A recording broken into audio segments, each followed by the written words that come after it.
लोगों के नाम होते हैं पर लोगों का वैसा काम नहीं होता। विश्वामित्र जी का जैसा नाम है वैसा विश्वामित्र जी का काम भी है।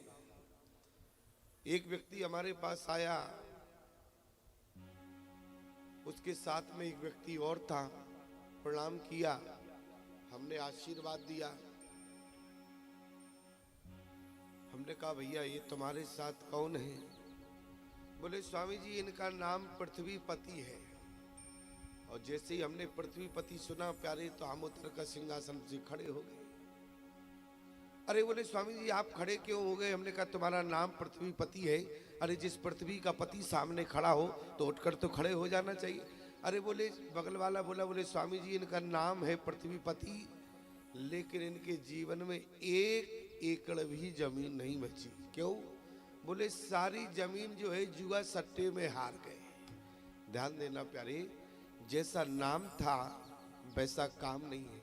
एक तो बहुत गजब बात हो गई। एक व्यक्ति हमारे पास आया, बोले स्वामी जी बहुत गंभीर समस्या है। हमने कहा समस्या क्या है?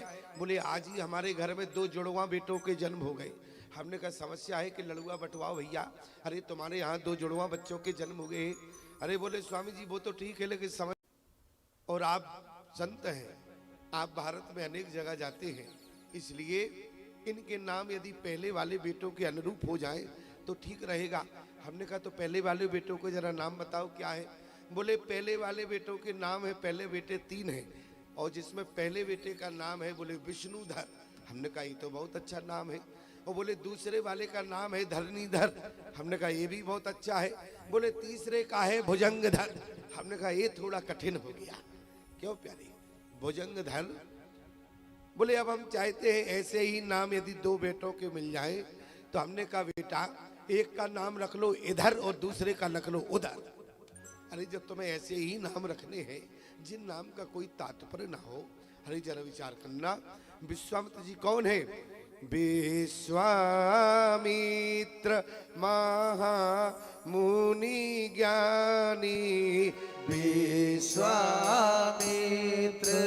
महामुनि ज्ञानी, विश्वामित्र महामुनि ज्ञानी, विश्वामित्र महामुनि ज्ञानी, बसहि विपिन शोभो आश्रम जानी, बसहि विपिन शुभ आश्रम जानी, बसहि विपिन शोभो आश्रम जानी, बसहि विपिन शुभ आश्रम जानी। यहाँ पर विश्वामित्र जी अपने आश्रम में रहते हैं। जरा ध्यान देना, विश्वामित्र बोले जो पूरे विश्व का मित्र हो या जिसका पूरा विश्व मित्र हो सके प्यारे, ऐसे विश्वामित्र जी को जैसा नाम है वैसी चिंता क्या है। अरे गाधी तनय मन चिंता व्यापी, हरि बिन मरहि न निशिचर पापी। परमात्मा के बिना इनका मरण बड़ा मुश्किल है। किसी ने कहा कि विश्वामित्र जी आप तो राक्षसों को मारने में समर्थ हैं, क्या आप राक्षसों का संहार नहीं कर सकते हैं? और इसीलिए प्यारे आज विश्वामित्र जी ने कहा कि मैं राक्षसों को मारने में समर्थवान हूं, लेकिन हम मार देते हैं पुनः जिंदा हो जाते हैं, तो अब की बार हम उन्हें मारना ही नहीं चाहते। याद रखना ये विश्वामित्र जी को चिंता है। इसका मतलब क्या है? बोले जिससे विश्वामित्र जी को दिक्कत है उसका भी भला चाहते हैं। किससे? बोले गाधी तनय मन चिंता व्यापी, और हरि बिन मरहि न निश्चर पापी। आज विश्वामित्र जी प्यारे जिनको जिनका भगवान के हाथों संहार कराना चाहते हैं, मरवाना ही नहीं चाहते प्यारे। विश्वामित्र ने कहा कि मारने का काम तो विश्वामित्र भी कर सकता है, लेकिन विश्वामित्र सिर्फ मार सकता है, बोले तार नहीं सकता है। इसलिए मारकर जो तार दे प्यारे, वो तो केवल परमात्मा हुआ करता है। इसलिए तब विश्वामित्र जी ने विचार किया, मुनिवर ने जैसे विश्वामित्र जी ने विचार किया, क्या बोले भगवान का अवतार अयोध्या की धरती पर हो गया और भगवान को लेने पहुंच गए। क्या लिखा? बोले मुनिया गमन सुना जब राजा, और मिलन गयो ले विप्र समाजा, कर दंडवत मुनि सन्मानी, और निज आसन बैठा रे आनी। आज विश्वामित्र जी प्यारे अयोध्या की भूमि पर पहुंचे। राजा दशरथ उन्हें अपने अंदर लेकर आए। सारे विद्वानों के साथ वेद मंत्र हो रहा है और अपने सिंहासन पर बैठा दिया। लेकिन जरा विचार करना, इसके बाद भी विश्वामित्र के चेहरे पर प्रसन्नता नहीं है। प्रमाण क्या है? बोले मुनिया गमन सुना जब राजा, मिलन गयो ले विप्र समाजा, कर दंडवत मुनि सन्मानी, निज आसन बैठा रे आनी।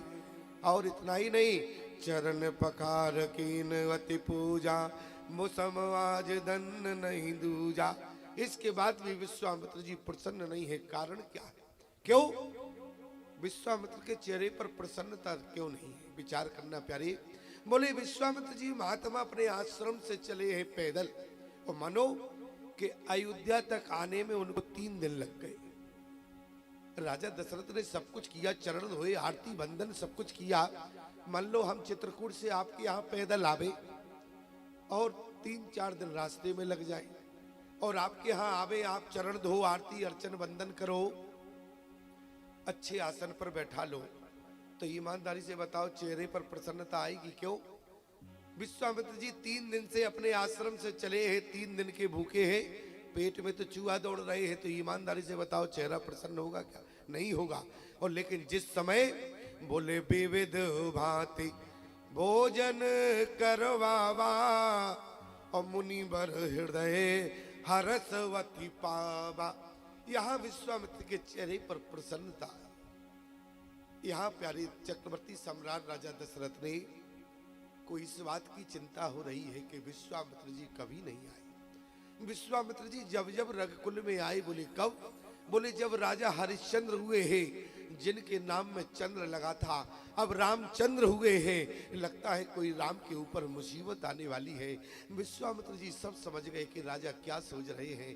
विश्वामित्र जी ने कहा मनो मन ही मन में कि राजन, तुम जो विचार कर रहे हो कि जिस समय हरिश्चंद्र हुए उस समय विश्वामित्र आया तो हरिश्चंद्र को बर्बाद कर दिया, लेकिन याद रखना आज मन ही मन में विश्वामित्र ने कहा, चक्रवर्ती सम्राट राजा दशरथ चिंता मत करो, मैं हरिश्चंद्र के समय में आया तो मैंने हरिश्चंद्र को बर्बाद किया, लेकिन आज मैं उसी का प्रायश्चित करने राम को लेने आया हूँ, और राम को ले जाकर प्यारे उनका घर बसाने आया हूँ। इसलिए आज विश्वामित्र जी मन ही मन सोच रहे हैं, मैं इसलिए अपने भूल का प्रायश्चित करने आया